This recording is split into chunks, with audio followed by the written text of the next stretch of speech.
Hello, everybody. I'm Dr. Randy Cook. Thank you for joining us today. Before we get into today's interview, I want to tell you about a really generous offer that's being made available by our interview guest, Mr. Dave Chase. Dave is the founder of a company called Health Rosetta, which is dedicated to changing the way we think about healthcare finance. They are offering a 2.5-day summit later this month, and Dave has agreed to allow our listeners to attend at no cost. If you're interested, you can find the details and a link to register on our podcast website in the show notes, so we hope you'll take advantage of that.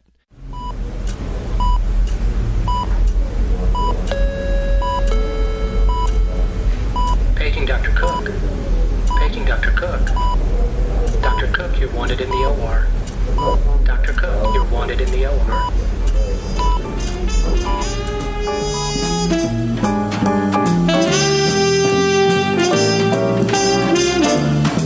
Welcome to the Prescription for Success podcast with your host, Dr. Randy Cook.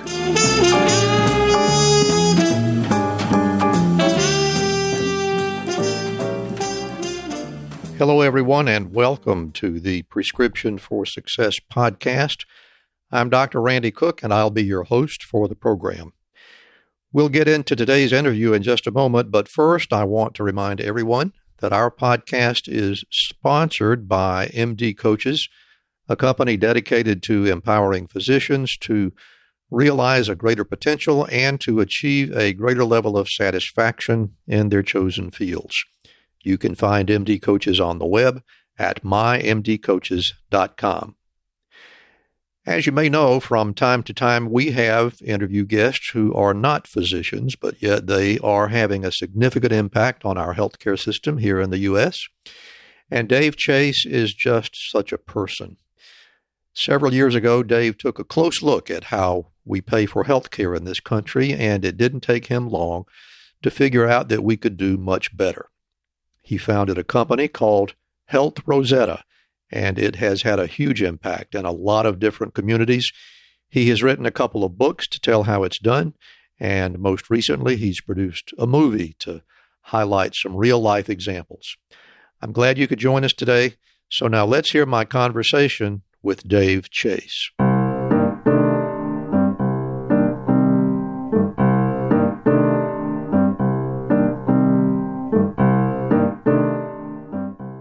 So I am excited today to be talking with Dave Chase, who is, I think you bill yourself as a serial entrepreneur. Isn't that right, Dave?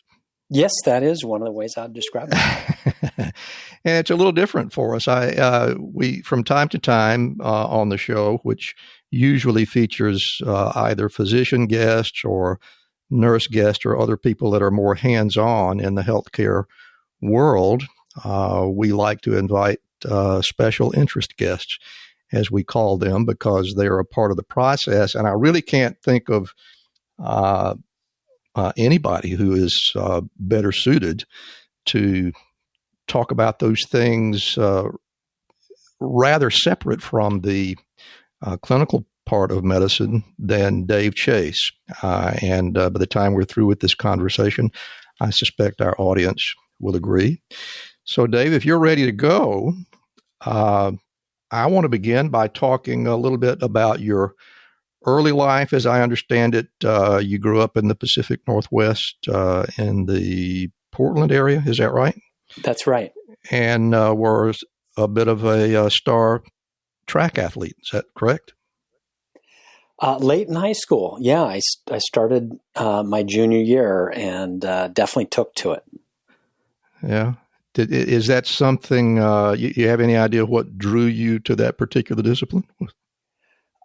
Well, I'd always been the quick kid. You know, I was the fastest guy on the football team, and baseball and basketball. And you know, candidly, though, it was not having great football and baseball coaches. And, you know, baseball is probably the sport that I was the best at. Yeah. And I enjoyed the most I remember watching my brother, you know, when he's 4 years older than me, I wanted to get out on that field. And when a coach could make your favorite sport that you'd excelled at not enjoyable, that's quite an accomplishment. And, there's a whole story there, but essentially, I didn't like being around a coach that just berated and belittled people. And one of my lifelong best friend was a runner. We happened to be at the high school, is probably closest by proximity to Nike's headquarters. And, running was actually cool in Portland. And I was like, even though I was, when they punish you in football, you'd have to run maybe a half mile and I'd be back at the back and hating it and all of that. But I'm a pretty determined guy, and I basically just reinvented myself and into a middle distance and distance runner. And the team had just won state, knocking off this dynasty of down in Eugene, kind of the mecca for runners and track and field in the country. I think they'd won state like 12 years in a row. And I was like, I want to be a part of a winning thing. And with my friend, and I went from it was a huge deal when I could run 2 miles nonstop and then 4 miles nonstop, and just pounded myself into a middle distance runner and ultimately ran in college. So it was, and after my parents, my high school track coach is probably the biggest influence in my life, other than my wife, more recently. Yeah. So it was a great experience overall, a lot of life lessons, all kinds of metaphors for life that come out of that. I'm sure that's a really interesting story to me, that it sounds like you had exposure to two different coaches who had an entirely different style, and were in a position to have a great influence on your life. One of them kind of let you down, and one of them turned into a bit of a hero. Am I overstating it? No, that's exactly right. And, it's interesting. A couple years ago, my son's in high school, and the high school track coach and cross country coach asked me to coach, and I'd never coached. And it's been a long time, trust me, since I had run, really competitively.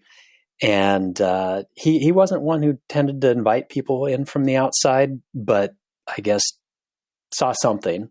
And so I've actually been coaching as a volunteer assistant coach over the last couple of years, and it's really has been a great experience. And the only reason I did that was because of the influence that my coach had. I'm a busy person, but it's been a very fulfilling thing. And, recognizing the kind of impact a great teacher or coach can have on a kid really hit home.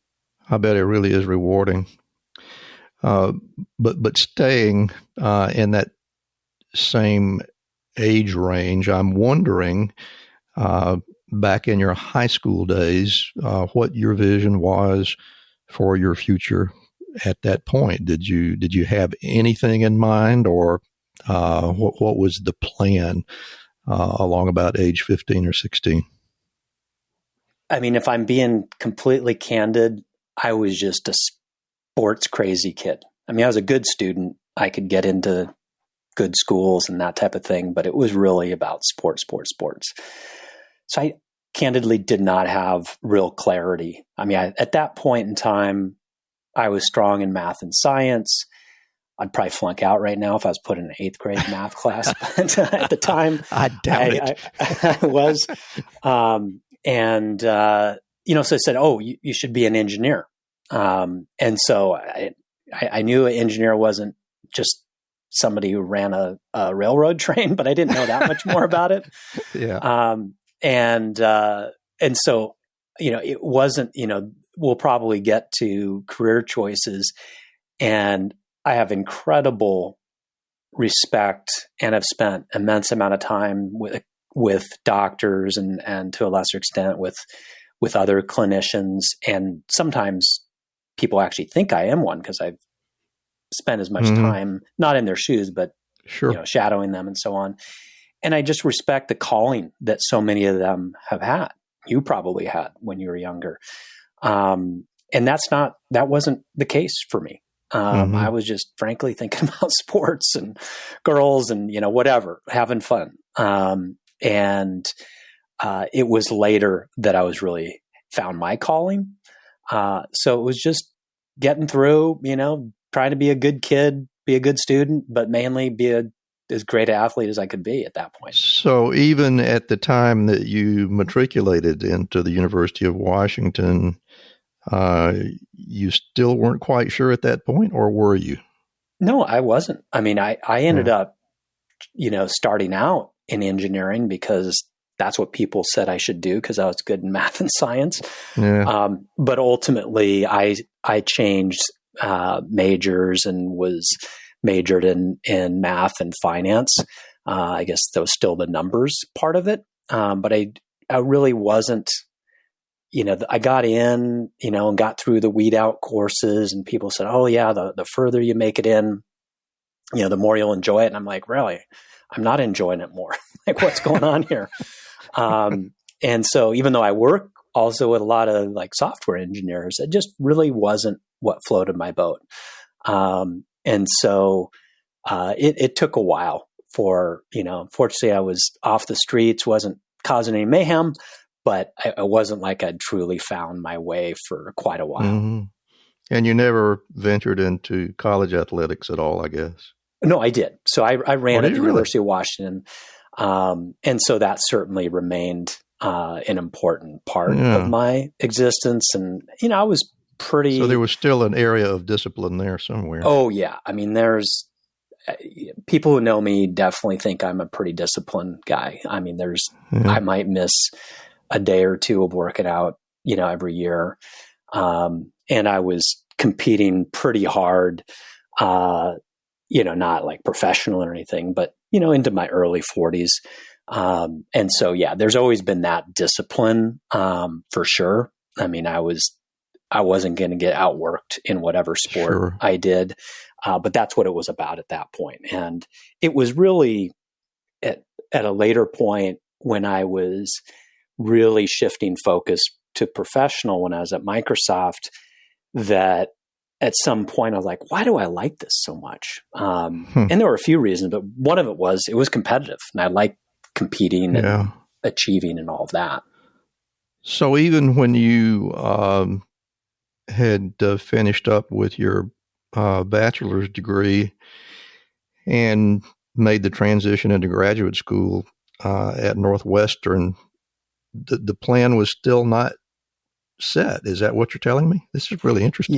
Yeah, it wasn't. And just to clarify, I went straight out of undergrad to Accenture and was in there, a consultant, management consultant. And I see. So you had some workplace experience before you got into graduate school. And actually the grad school was it was an executive program through Northwestern that essentially Microsoft selected some high potential, leaders that they put into that program. So it wasn't the regular, 2-year MBA type of program, but it was there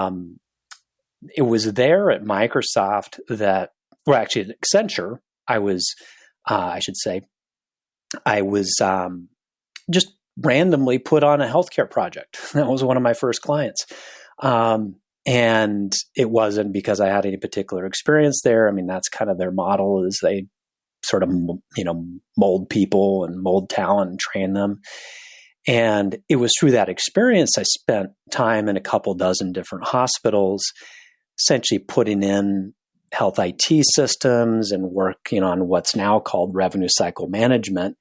And, I really liked the people I was working with, but I wouldn't say yet it was a calling even there. It was more of, oh, this is an interesting business area and I like the people I'm working with, and, hospitals are good. It was kind of my general feeling at that point. It was really some life experiences and professional experiences later, through Microsoft, really even post Microsoft, that I kind of found my true calling. And so it took a while for sure.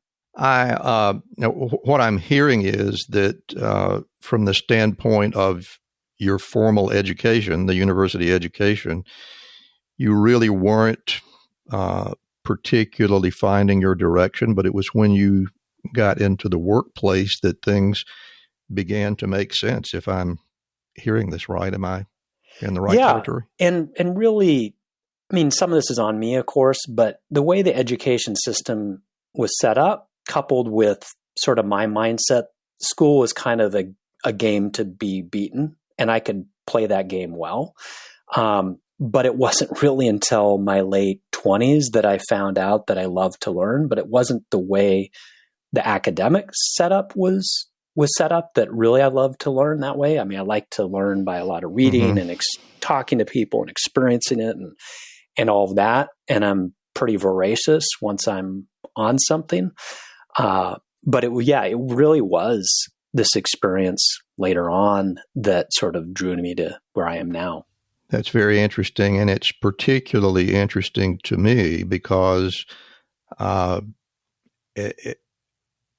I survey what I have been able to learn about your life, it was during this professional experience, I guess during your Microsoft years, that you discovered that at least from an economic standpoint, we are not doing healthcare very well in the United States. Yeah. Is that when it happened? Yeah. I mean, because it becomes very clear. We are not lacking for incredibly smart, passionate, gratification delaying doctors and nurses, right? We have that in spades. But boy, the business model side of it is just really a dumpster fire. And it's just a sort of a compendium of accidents of history, legislation that have created, a Gordian knot designed by Rube Goldberg. It's just a mess. Now I really want to see if I can probe that a little bit deeper, Dave, because I have to tell you, as a practitioner of 44 years and experienced the shift into the computerization of medicine, the software experts, the geeks, if you'll pardon the expression, have never, in my experience, shown any particular interest in those problems that we had that we didn't know that we had. And yet that's exactly what you did, or at least that's the way I see it. So where did that come from? Well, I mean, it's a combination of things. At a certain point, you realize, wow, this is the only industry that I know of that uses technology as an excuse for prices to go up and productivity to go down, and creates sort of professional misery for the value creators, in the arena, which are the clinicians, right? The nurses, the doctors, various other. It says it very well. Yeah. And so what, one time, many of us who spent our time in the technology industry think that, technology can be this great disruptor on this broken healthcare system. In reality, what I've saw was it really entrenched and doubled down on the status quo. Yeah. And that was, sort of a brutal truth to find out. And, I found that out by I was always a kid that asked why a lot. And fortunately, my parents were tolerant of that. And just about any problem, if you ask why 5 times, you can get to the root cause.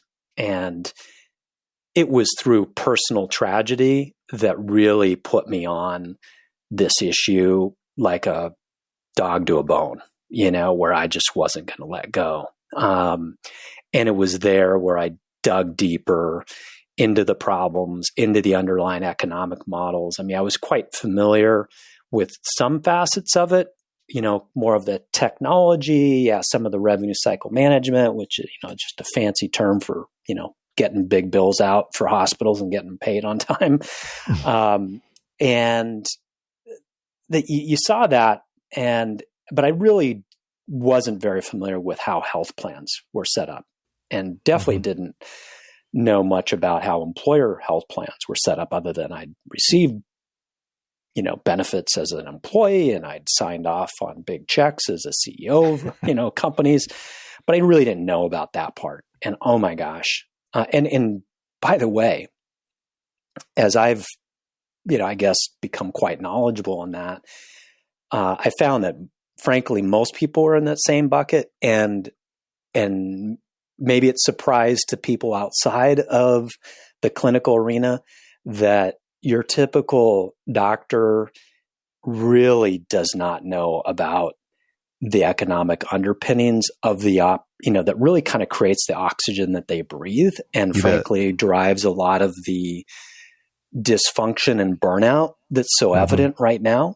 And I mean, that's one of the big focuses for us this year, is to really, and where we're having some nice success is educating docs on those dynamics. And my hope, and I hope it turns into a, unwavering belief, but I think the jury's still out, which is, we're in this terrible pandemic. There's a lot of overworked, incredibly dedicated, clinical professionals right now that are just hunkered down. They're going to soldier through it. But they've been let down by at many levels, including like the hospital management, and they haven't had protective equipment, and even this, additional huge surge we're having now. You could sort of excuse it. I wouldn't, but sort of excuse it early on. You can't now. I really am hoping that they will say, okay, unlike engineers, accountants, lawyers, that didn't give away their profession, the clinical leaders, the physician leaders. So we need to take this industry, this profession back. There's understandable reasons why I said, okay, let the business people deal with that stuff. But it has profound impacts on their well-being, and the financial toxicity on patients has a direct impact on their health and well-being. And, I can go into that in a lot of detail, that it just has this catastrophic impact on our society. I would argue, even before the pandemic, that the greatest immediate threat to America is our status quo healthcare system. I just look at COVID as a super spreader event on a set of pre-existing societal conditions. And we've got to get at those, and it's not going to take a minor tweak here or there. It's really a reset. And I think this is a World War II-like event. And, we've seen, with the decade following World War II, that's where a lot of the current healthcare system arose, for better and sometimes for worse, depending on where you were.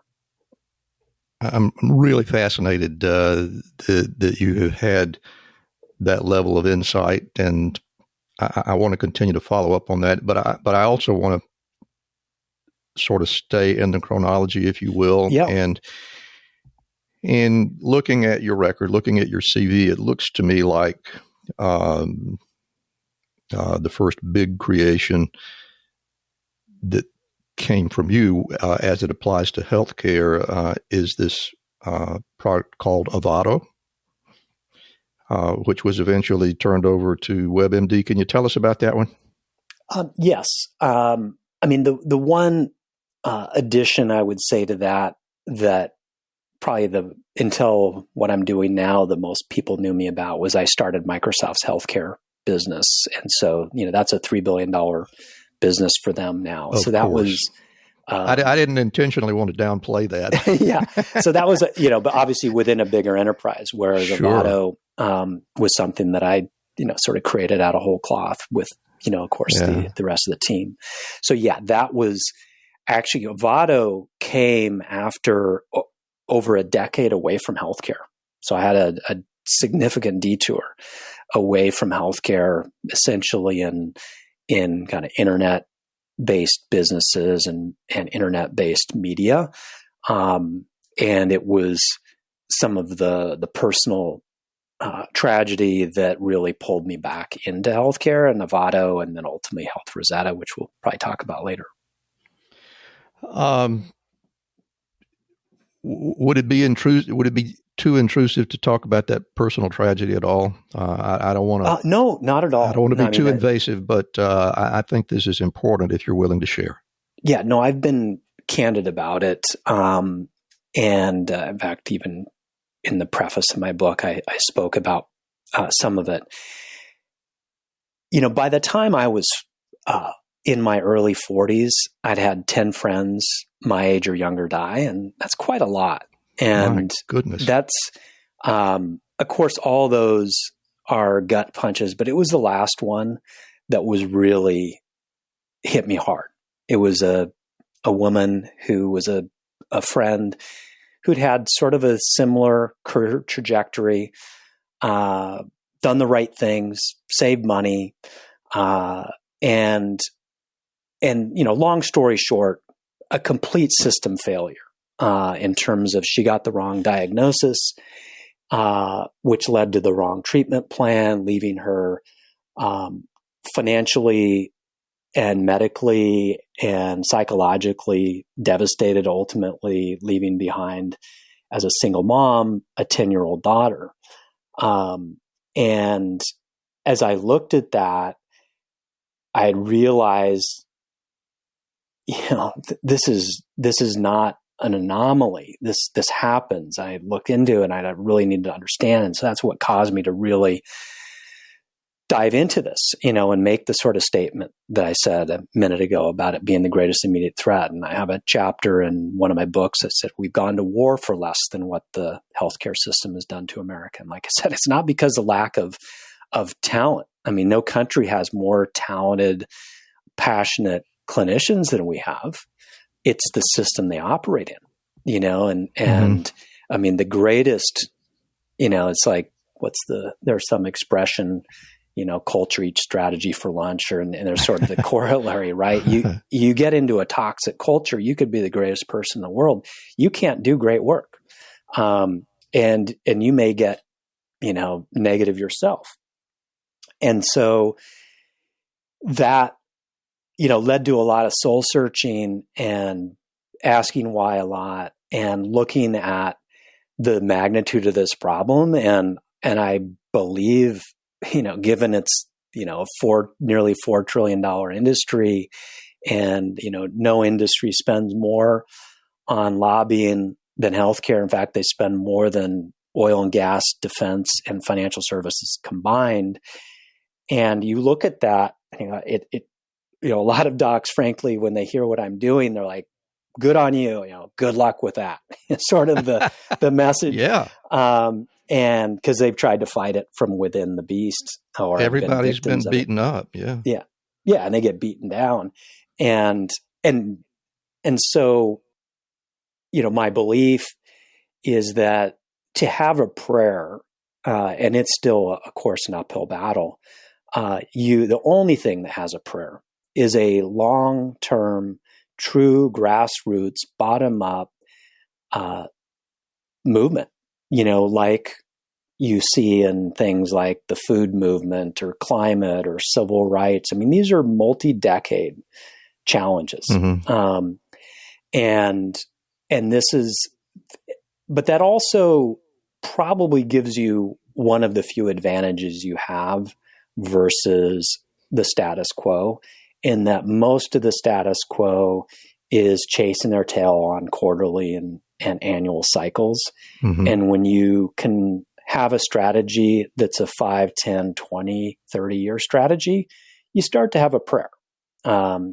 And you look at the successes against super entrenched interests that have happened with some success. It gets very localized. But it eventually, it happens off the radar until there's a catalytic media event that sort of brings it into the broader public consciousness. Mm-hmm. And so that was something where I was like, okay, that's, sort of one set of conclusions, like, okay, somebody needs to go do that. Who's going to do it? I'm kind of writing like, hey, somebody go do this. And in fact, I even gave it a name, go make it happen. And they'd be like, no, you should. I'm like, well, that just sounds ridiculously hubristic, and borderline delusional, to try to take that on. But, I did think about it a lot, and, I have deep faith and, spent a lot of time, reflection, prayer, all that, and realize like, gosh, like somebody's got to man up here. And of course, a lot of people are in their domains. It's not like it's a one-man band, but like there is some unique skill set that I've done large-scale industry ecosystem shifts 2 different times in my career. It's really like a logarithmic scale, though, in terms of complexity and importance. Don't get me wrong. This is the granddaddy of them all, in terms of the challenge. But ultimately, it was like, okay, like I know what I'm going to do when I grow up now, in my 40s. This is it. And, my wife's happy to, make sure I'm out of her hair because I'm, a busybody. So, you find that, and then you hit that cliche moment, right? Of if you do what you love, you don't work a day in your life. Dave, kind of following up on the cliche theme, I was maturing during the Watergate scandal, and one of the things that I always remember from those years is the undercover source for Woodward and Bernstein was actually an associate director of the FBI, and the advice that he gave them to solve the mystery was follow the money. Yep. And that's, it really is kind of the root of all evil. And that's what you have to do. And it appears to me that, and don't let me put words in your mouth, but I think that is exactly where you have taken this thing with Health Rosetta. And I want you to tell us about Health Rosetta. There are going to be a lot of people hearing this podcast that have never heard of it. It is a brilliant concept, but give us the elevator pitch, if you will. Yeah, I mean, you're right. It is follow the money, and it is just a reality, right? Money does drive a lot of incentives and structures and all of that, and all kinds of odd things like, there's figures that suggest that we waste $1 trillion, which would make it the 15th biggest economy in the world. And I often say, healthcare is not expensive. After all, clinicians only get 27 cents of every dollar, docs is just 8 cents of that. What's expensive is profiteering and price gouging and administrative bloat and fraud. And so what Health Rosetta is, I might start out as using an analogy, which some people, may find useful, which is it's a blueprint for how to purchase and deliver, not from like a clinical perspective, it's sort of a structural perspective, healthcare in a way that costs literally half, of what the status quo is. And our reason for being, our social impact metric is that we know that we're investing more than enough money to not only fund a world-class healthcare system, but to fund or restore funding for what drives 80% of health outcomes, which is outside the healthcare system. It's having a good job and education, clean air, clean water, social services, infrastructure. And really healthcare is stolen. This profiteering has stolen from that. And it makes the clinician's job way harder. And they're being held accountable for things that are societal things. And so the analogy that I use is with the built environment. The built environment, sort of like healthcare, it's very local, right? You have a building, a given locale, and it's very entrenched. And yet there's something called LEED, which came out by the U.S. Green Building Council. And basically over a 20-year period, it fundamentally changed the built environment to where buildings are much more efficient. They're much better for the environment. And I'll tell you what they didn't do. They didn't say, hey, let's put recycle bins in polluting buildings and we'll call them green. And I'd argue a lot of what passes for innovation in healthcare is the equivalent of putting recycle bins in polluting, inefficient buildings. That's a great analogy. Yeah. And so they came up with a blueprint, and it wasn't the smooth layer of peanut butter around the country where it got adopted. There were certain locales, places like Portland, Seattle, Denver, that were early adopters. And there was a lot of action 15, 20 years ago that wasn't around the rest of the country. It did take 10, 20 years to sort of fully mainstream, where there's developers now who, they may not care about the environment. They care about a great ROI on their real estate investment. And guess what? These buildings run more efficiently and more profitably. And so that's just the way things are done today. A new industry supply chain emerged, and the old waned over time, the new rose over time. And so what we did was, I didn't climb to the top of Mount Rainier and cross my legs and dream this up. I basically went on a scavenger hunt over the last basically decade. Said, what's working? Like, people are problem solvers all around the world, but certainly in the US, people are problem solvers, maybe against their economic interests. But it's not like it's been some mystery that there's a problem in healthcare and that we haven't had things as great as they could be given the investment that we're making. I mean, we're paying Cadillac prices, but we're getting Pinto health outcomes. And so on this scavenger hunt, it's actually pretty straightforward what you need to do. And what you have in a lot of health plans, take one pretty foundational area, primary care. Like, there's no well-functioning healthcare system in the world not built on proper primary care. We've destroyed primary care systematically over the last 2+ decades.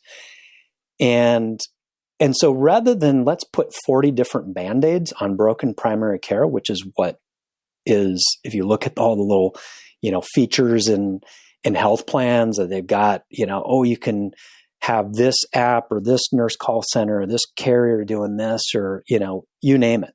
They're just Band-Aids. How about another idea? How about we fix primary care? And it's not just about, going back to Marcus Welby. It's probably one part Marcus Welby, one part Steve Jobs. And you can always rethink things. Guess what? There's incredible next generation primary care that has proven itself out, and over a long period of time. I found one employer, they've been doing it for 25 years. They've cumulatively, while they grew from 500 employees to 5,000 employees, they not only became self-insured, they built out their own primary care clinic, because guess what? The hospital by them wasn't prioritizing that. They've cumulatively saved $425 million over that period of time, which allows them, they've grown debt-free during that time. That's one of the reasons they're the only major hotel in Orlando that stayed open throughout COVID. But the best part of that goes back to our social impact metric, of which we call the Health Rosetta dividend. Take money that's currently being squandered on profiteering and price gouging, and how about we give employees a raise when the working and middle class hasn't had a raise in over 2 decades because essentially healthcare profiteering stole all of it? Takes it all away. Yeah. How about we give them great primary care? How about we give them or subsidize healthy food?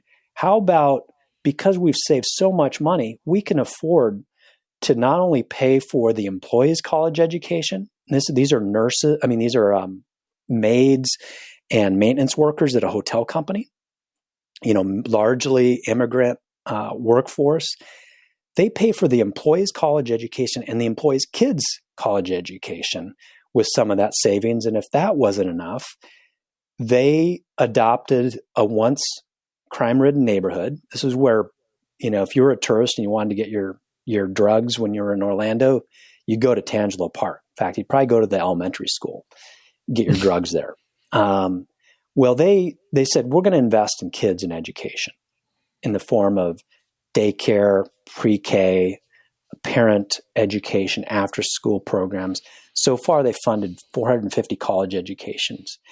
Crime went down 80%. High school graduation went from just abysmal to it's about 100. It's 100% about every other year. It's darn near 100% almost every year. And in a community where there was, basically for that income quartile, there's like a 7% chance that you'd get a 4-year degree. They're at 80%. And a bunch of them who aren't getting the 4-year degree are getting like 2-year vocational degrees. Completely transform this community. And the total investment in that neighborhood was less than 5% of what they had saved compared to other employers. And so they've adopted a neighborhood 5 times that size. They're talking to the school district now about adopting more neighborhoods. I mean, they are bringing the American dream back in there just by, there's a little more to it, but largely it was like great primary care. So going back to the blueprint, you just go back and you talk to all these people. What are you doing? What's your plan? What are the common threads? And so we have this blueprint that's pretty straightforward. Doesn't have a ton of pieces to it. And it says, let's just rebuild from the ground up like LEAD did. And yeah, we get it. It'll take a while. But guess what? People have been trying to fix healthcare for a while. How's that going? That hasn't exactly been an overnight success. And so, I'm all for overnight success. I just don't see it happening given the entrenchment and given that, we're a country of 330 million people. We've got states that are probably more diverse than some different, countries in the EU. And so you need to have adaptability. And that's really a lot of what this is about is a lot of the problems with so-called solutions in healthcare is everybody looks for this massive single solution from on high versus a highly adaptable, replicable, and venture capital really prays at the altar of scalability. They love a Facebook or Uber, or one thing becomes a monster. This is about replicability, and it's not about one singular massive enterprise. That's where you've got independent medical practices around.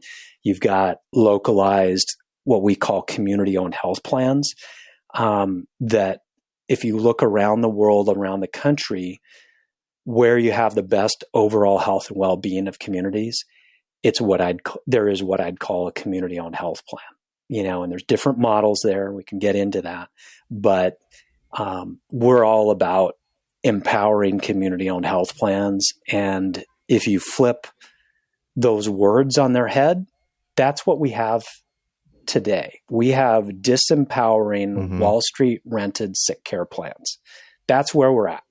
And so we look in some of the toughest places where they've solved these problems and say, hey, how about we replicate this?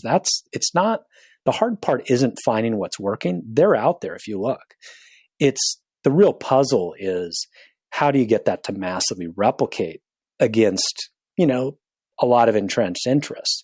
And so that's where we focus is how do you do that kind of replication around the country, and you have the right economic models and right distribution vehicles. And that's what Health Rosetta is building. Remember medical school? You were confident, studious, hardworking, and you learned what to expect in all manner of patient care. Then reality struck. regulations, expenses, staff management, and administration. Is this what we signed up for? Stress on the verge of burnout, no time for family, or the reason we got into medicine? Helping people. What are the options when you're afraid you're in the wrong career? Transition, teach, quit? What if there was another way? MD Coaches can help. We're a team of medical professionals with a century of experience in the clinical and business sides of medicine. More importantly, MD Coaches has been where you are, stressed and trying to navigate a world school didn't prepare us for. MD Coaches is your mentor, your confidant, to help you make your practice shine, navigate administrations, and successfully lead staff and projects. Or if you're ready to transition, we can help there too. MD Coaches is doctors helping doctors. Visit our website to receive a free, no-obligation consultation. Go to mymdcoaches.com/RX. That's mymdcoaches.com/RX. Isn't it time someone else was on your side? Don't let the business of being a doctor stop you from doing what you love. That site again, mymdcoaches.com/RX. Visit us today. Physician Outlook is a new magazine platform built for physicians and by physicians, and it's designed to showcase unique physician talents. Sometimes it might be clinical talents, but mostly it's about the intersection between clinical and non-clinical talents, whether it be writing or painting or cooking, or maybe even making a political statement in front of a state and local governing body, or even at the nation's capital, and dozens of other things. It's available online and in print. It's visually stunning on all of its platforms. I promise it's really unique in terms of physician lifestyle magazines. I think you'll really enjoy it. We think it's just the thing to fill your prescription for success. And like the Prescription for Success podcast, Physician Outlook magazine amplifies the voice of any doctor who has something to say, and also uniquely engages patients who still believe in physician-led, team-based care. And Prescription for Success listeners can get $20 off an annual subscription fee by visiting rxforsuccesspodcast.com/Physician Outlook. One of my most admired mentors when I was training was, and this is like back in the 70s, was fond of saying, we don't really have a healthcare system in the U.S. We have a disease care system. Yeah. And I think it points to one of my favorite quotes of yours, which is dealing with the collateral damage from the extractive era of healthcare. Talk a little bit about what you mean by the extractive era of healthcare. Yeah, I mean, it's extractive at a number of levels. It's extractive of the American dream. It's extractive of the professional satisfaction of clinicians. But it's also extractive at the local level, where take a county like the one I live in. There's about 250,000 people. We're north of Seattle, about an hour plus. And so all in, all ages, about $2.5 billion is spent on healthcare in our community, just using simple kind of napkin math. And yet, for something that is incredibly local, like what's more local than an interaction between a patient and a doc? At least $1 billion, which I think is very conservative, is extracted out of our local economy to pay for healthcare. Like, that's bizarre. You know, healthcare doesn't start in some, insurance carrier's headquarters or Wall Street, or in a pill for that matter. It starts at home with mom and dad and the neighborhood and then the community, and it kind of goes out from there. I mean, if you take that $1 billion that's extracted out of our local economy every year and just repatriated 10% of that, boy, our county could use that $100 million right now, especially during COVID. And so that's the thing where it just makes no sense. And if you look at, even if you go abroad and you see systems that might get perceived as nationalized monolithic systems, like, say, Sweden, they're actually governed at more of a fire district, school district level.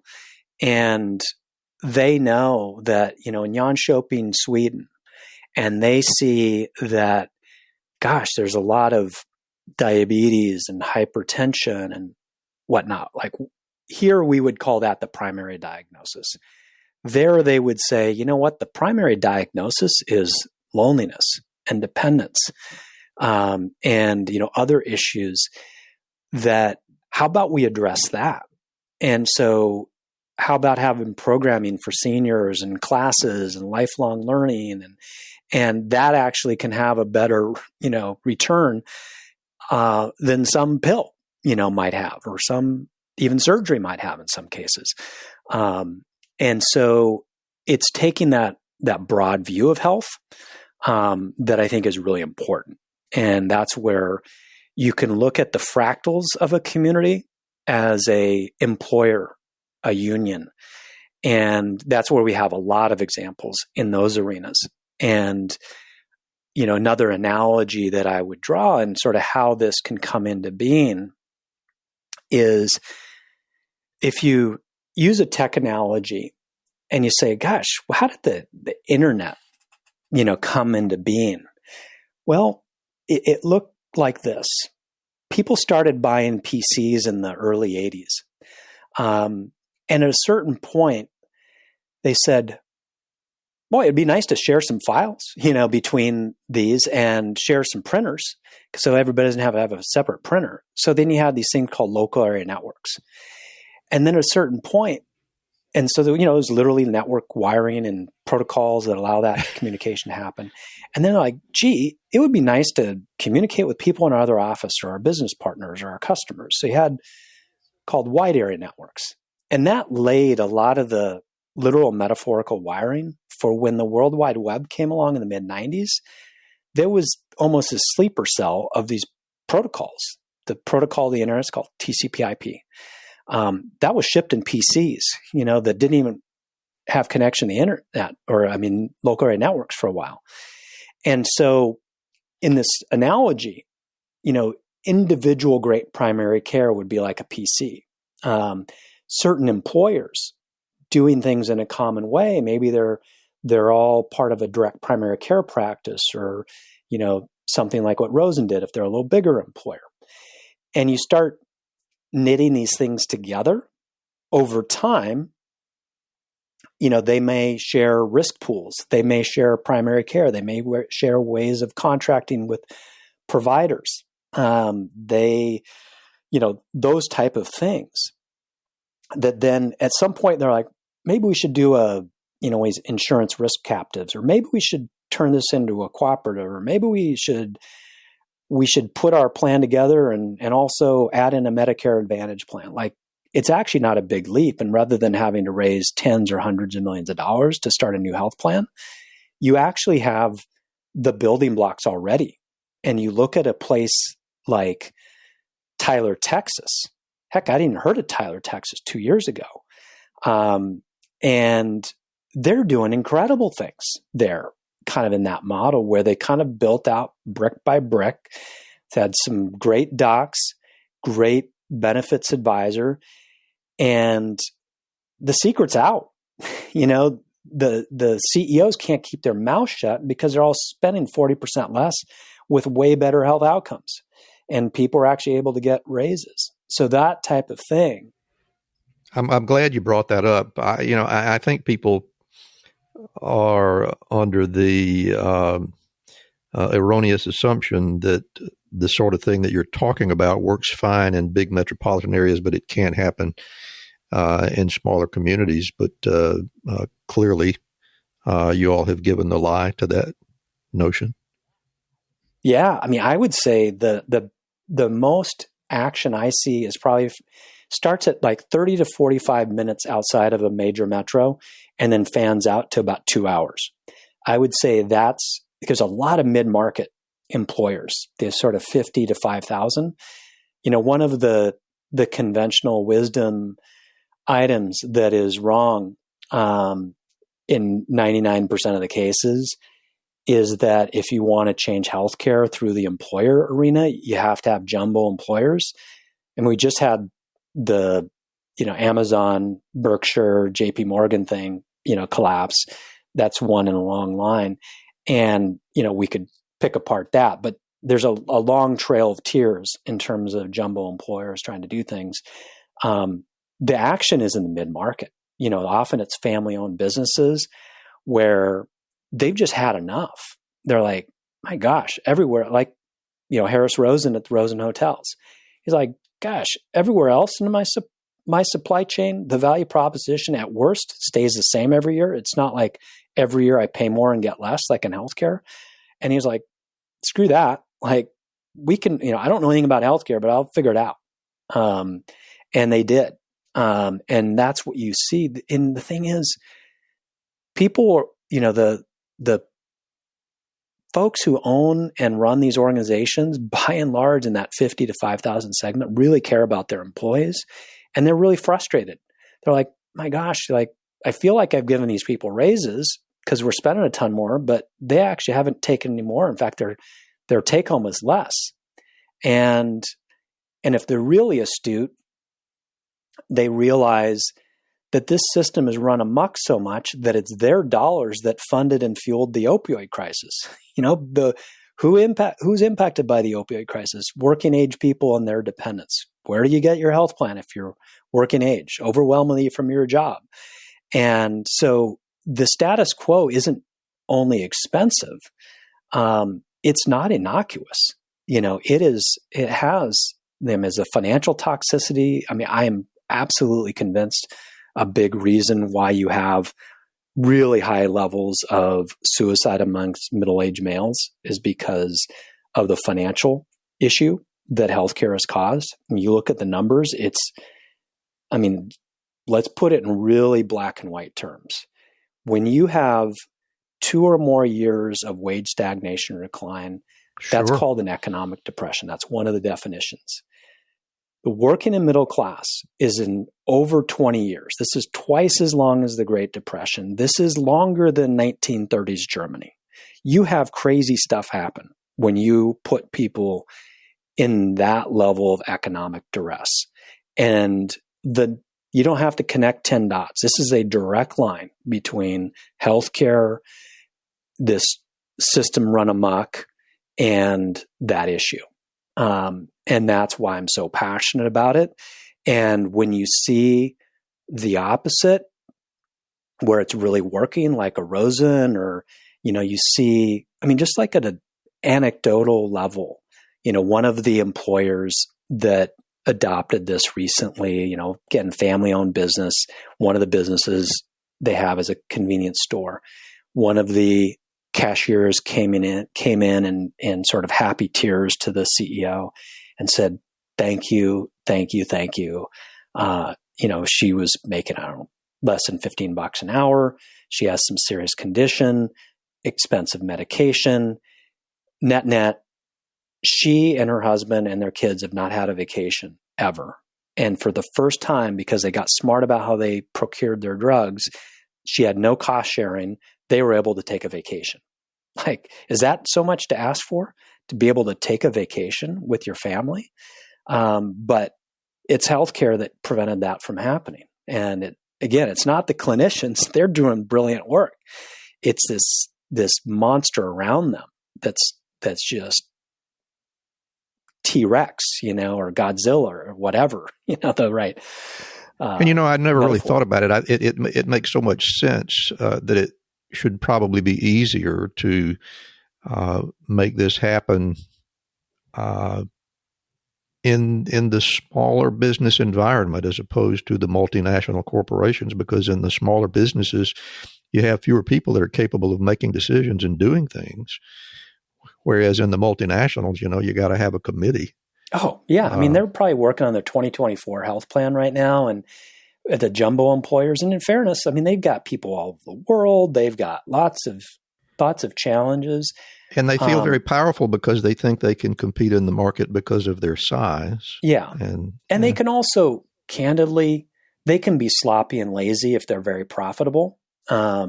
Whereas, the mid-market manufacturer that, is a lot of our economy and mid-market organizations.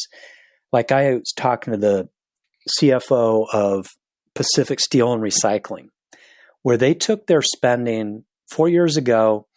It was over $8 million for the 750 employees and the family members. A year ago, they closed out at under $3.5 million while the benefits improved. Then one of the ways it improved is they removed cost sharing for the members. This is a low margin, slow growth manufacturer. I said, I just ran some numbers in my head and I said, I'm guessing to have the same profit impact, you would have had to increase top line revenue 20%. That's pretty hard. He's like, no, actually it's more like 25 to 30%, which is even harder to have the same impact as getting smart on their health benefits. And that's a, annual recurring benefit that they get. And in their case, they're an employee-owned company. So the nest egg for these companies for the employees is a, stake in their company. So there was a forklift driver who retired recently, been there for 30 years, had been there a while, topped out at $45,000 a year. I'm not able to share the exact number, but well into seven figures was his payout. I wasn't entirely healthcare, but basically healthcare probably doubled his nest egg because automatically the company is more profitable. A more profitable company is a more valuable company. And so how many, working class people retiring with seven-figure nest eggs right now? Not a lot. That's got to be pretty rare. Yeah. Well, Dave, I have consumed a tremendous amount of your time already and could probably turn this into a four-part episode, but that's impractical. I do want to move on to a few other things that I want to give you an opportunity to talk about because I want people to know about. You've got a couple of books that I think are worthy of talking about. The most recent one is the Relocalizing Health, the Future of Healthcare is Local. Can you tell us about that one? Yes. That's the one that just came out this fall. Kind of builds on the previous one. So, that would be the one I would suggest. People CEO's Guide to Restoring the American Dream. Yeah, it's sort of like the next edition of the CEO's Guide to Restoring the American Dream. So, we're going to put information on this in your show notes, by the way, but in any case, tell us about the books. Yeah, it gets to this issue we were talking about a minute ago of how do we rebuild the system? There's a bit on, why the system is what it is and explains that, but then really lays out the blueprint, the system change model that we've touched on a little bit and probably talk about a little bit more when we talk about the prescription for success. And goes through things like how do you build a community-owned health plan? How do you actually lead change? This is a big change. When you think about organizations doing major changes, there's reasons why there's these consultants are called change management consultants. There's an 8-step process that we've adopted that's come out of Philip Cotter and sort of applies that into the healthcare context of how you build towards, a big success. It's just not, you have the best designed health plan in the world, but if you actually don't think through how to roll it out, it's not going to succeed. So that's really and then it has got a bunch of case studies in there of employers. We haven't found a place in the country where this doesn't work. Large companies, small companies, rural, urban, public, private, it's all over the place. So we've got a bunch of examples, at the back of the book.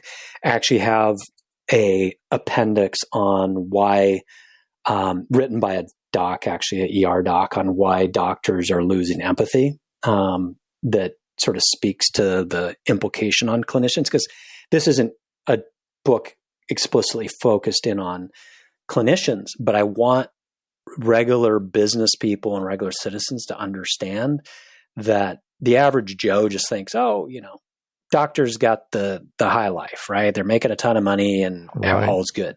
Like, that's not the case, but a lot of people think that.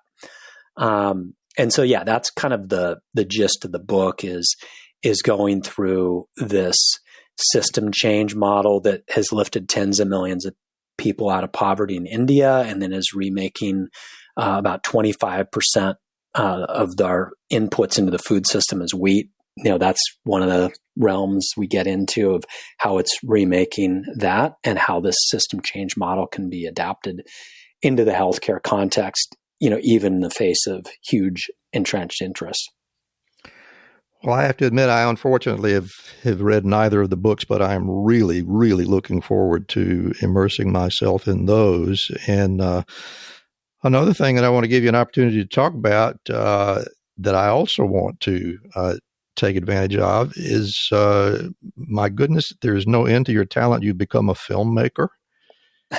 Yeah. Tell us about The Big Heist. Yeah. Well, this is, it's been interesting, where we did a crowdfund for this film called The Big Heist. And as I often remind people, nobody would mistake me for Brad Pitt in the last film he had come out was like it was like a 10-year process. So it's not a quick thing. And so what's actually happened is kind of a bifurcation. So, there's the stories of the dysfunction that subsequently I became a consultant to a show called The Resident, which is on Fox, that's really changing the medical genre, where it's getting into kind of some of the business of medicine issues. And I'm one of the consultants. Most of the consultants are physicians, but Amy Holden Jones, who's the creator, has tapped me and read my books. And so I give her some stories that get obviously dramatized and fictionalized, but every story in their show is based on a real one from some doctor or somebody like me. And so kind of the negative stories, in a sense, have gone there. One of the things I've learned, and I certainly learned this from the food movement, is they did not get the traction they wanted when they were railing about big food, big ag, big soda, blah, blah, blah. They got a lot more traction and success when they talked about the great attributes of the food. It tastes better for the environment, better for the farmers, better for the restaurateurs and so on. And so where we've shifted the focus on where there's a, work on the film and development is more focusing on the positive, because the other thing you learn about social movements is that a big part of that is resetting expectations, right? At a certain point in our country, there was an expectation that women shouldn't vote, right? You had to change expectations. Yeah, not just an expectation. It's just the facts, yeah. Yeah. And so, women's suffrage. And, there's been a number of things like that where you have to kind of reset expectations. And as I said earlier, like, why are we paying Cadillac prices for Pinto Health outcomes? Like, that's not right. If you pay Cadillac prices, you should get a nice car. And that's dependable and all of that. And so that's where we're really focusing in on highlighting the stories like a Rosen, like the Nuka model up in South Central Alaska, some of these huge successes in their particular sphere, but it also says something about our healthcare system when almost nobody until my TED Talk had ever heard of the Rosen story. And still most haven't heard of it. And it's like, in any rational environment, like everybody would know about the Rosen story in Tangelo Park and Paramore, which are the neighborhoods. I mean, just incredible, particularly relevant in, this last year with the Black Lives Matter. I mean, these are largely African-American people of color communities that have really embodied the American dream after having and kind of taking back their neighborhoods in a sense with a combination of community leaders and philanthropic support and creativity and all that. Like everybody should know these. And so that's why, I'm working on the film front there. Is at a certain point, most of, even this audience, right? We're kind of behind the scenes people to the average Joe. And we're building successes. But you look at, say, the civil rights, it was Selma, right? That was probably the moment, because MLK understood media and was more media savvy probably than any other civil rights leader. He knew at that time it was the morning newspaper and the evening news, right? And he figured out ways to draw attention to that issue that at a certain point, like, people are like, whoa, like, what's going on there?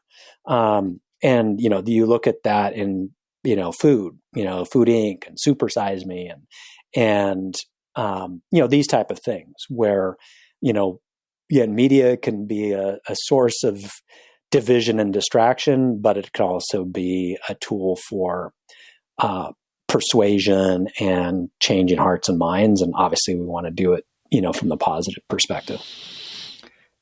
And you are doing a very good job of that, I might add. And I appreciate you taking the time to talk to us about all that you've been doing. And I look forward to see what's coming next. What I want to do at this point, Dave, if it's okay with you, is give you the mic all to yourself and let you deliver us some of your wisdom without interruption. So I'm going to sit quietly for a moment, and Dave Chase is going to give us his prescriptions for success. All right. Well, thanks for the opportunity. It really gave me a good chance to do some reflection and even talk to my family about it. The three things that I would say as a prescription for success, and would be the advice to like my younger self, or certainly to my kids who are, coming out of school right now, which is number one, find your calling. It's great to have a job, but it's a lot better to have a career. But what's even better than a career is to have a calling. We were talking about a little bit earlier. And the way that I'd arrive at that is to create a Venn diagram. You're looking at four things, the overlap of these four things. Number one, what you enjoy, mainly the type of work, but also things like, whether or not you want to travel or whatnot. Number two, what are you good at? Number three, what makes a difference in the world? 4, what's growing as a problem, which will create big opportunity, especially as a young person, because when no one's an expert, anyone can be an expert. So you can get huge responsibility early in your career. And I believe we're in this early stages of a massive shift from kind of linear, siloed, extractive models to more circular and regenerative type of models. And that's applicable whether it's in the environment, one's personal health, or economic models, as we're talking about in healthcare. On a related note, I found that what I thought of as kind of irrational, which was my gut instinct, was right far more than I would have expected. And I think you need to be open to surprises as you're trying to find your calling. I mean, I was a math and science guy in school, and really my least favorite classes and assignments were around English and writing. And, to this day, I still believe I'm the worst writer in my immediate family, yet I'm the one that's written 4 books that have done pretty well. So be open to that. So that's number one, find your calling. Number 2, have big ambition, but work on the fractals, those piece parts. And, another way of putting it is like, find a big wave. You're going to paddle hard no matter what you do. May as well find a big wave. And kind of the corollaries are go small to go big, go slow to go fast, go local to go national, replicability over scalability. And, the subtitle of my book is The Future of Healthcare is Local, Open, and Independent. And what I found is that seemingly intractable problems, when brought down to a smaller local scale, become solvable. Focusing on local reveals a number of intrinsic advantages that are often overlooked in the larger picture. First, by decreasing scale, solutions can appear to problems that really seem too complicated to solve at the global scale. For instance, re-engineering the food system or decreasing poverty really look intractable when viewed at the global scale. But even the basic atoms of these systems, people are invisible at the global level. But when you dial into the local level, new features, relationships really emerge, and the solutions become evident. Like in healthcare, we see a couple things. One is medical practices are employers themselves, so they can adopt these new and better models, and it's good for their own practice. But they are much more credible as they talk with their business decision maker friends and patients, which, they're connected with, frankly, almost all the business decision makers in their community and often don't take advantage of that. The second part of this in healthcare is what we see of kind of rules of threes, like a Tyler, Texas, where when 3 employers in a given locale do something, nobody notices. But you're starting to build muscle and knowledge of how to do something in a locale. When you get 9, some people start noticing. You're starting to get some case studies, some of the provider organizations, when your employee shows up with a different, card that's not some fancy national logo, they understand it. But then when you get to 27, 3 times 3 times 3, it's game over. It's only like 10% of the employers in a typical locale. But these CEOs can't keep their mouths shut, and they want to scream it to the hills. And so it really tips a market. So that's really, again, number 2, have big ambition, but work on the fractals and then scale, replicate it up from there. Number 3 is find extraordinary people to work with or become friends with. There's an expression that you're the average of 5 people you spend the most time with. Don't hang out with jerks. Definitely don't work with jerks. Just not worth it. Surround yourself with people who really inspire and challenge you. You'll not only grow, but really soar. And it's best if they're people and you can meet with. But also, some of the most pivotal people who've shifted my thinking came through my earbuds on podcasts or in books. So be open to that too. They kind of have summed up their life and their philosophy in these books or podcasts. And for me, humility, integrity, and generosity are the attributes that I aspire to, but I really look for in the people I work with. And so that would sum up the 3 prescriptions for success. Again, that number 1, find your calling. 2, have big ambition, but work on fractals. 3, find extraordinary people to work with. And that's what would be my wrap up on it. Well, Dave, thank you very much for sharing that with us.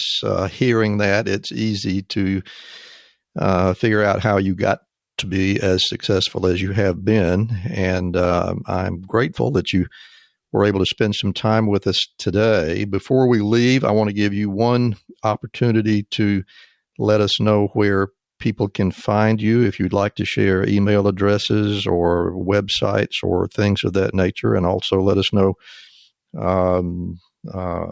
where to find the books and where can we see the movie. Yeah.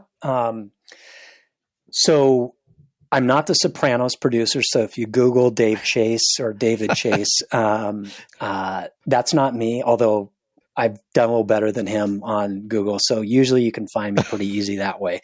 But then you can go direct to things like Twitter and LinkedIn. And I'm at Chase Dave, and or Dave at healthrosetta.org is my email. If you just go to healthrosetta.org, there's a lot of resources there.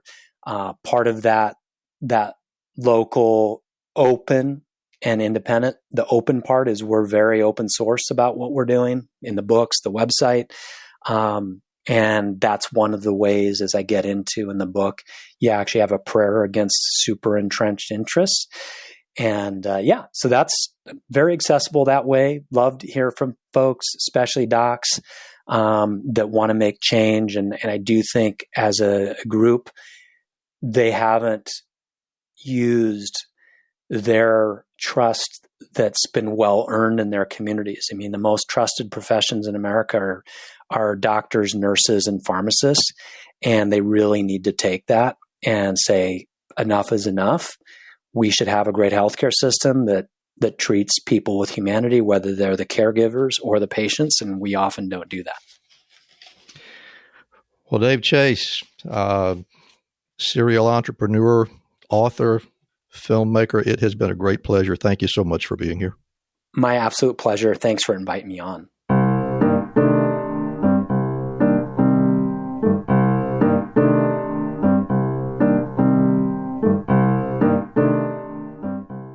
So that will wrap up another episode of Prescription for Success. We're so happy you could join us.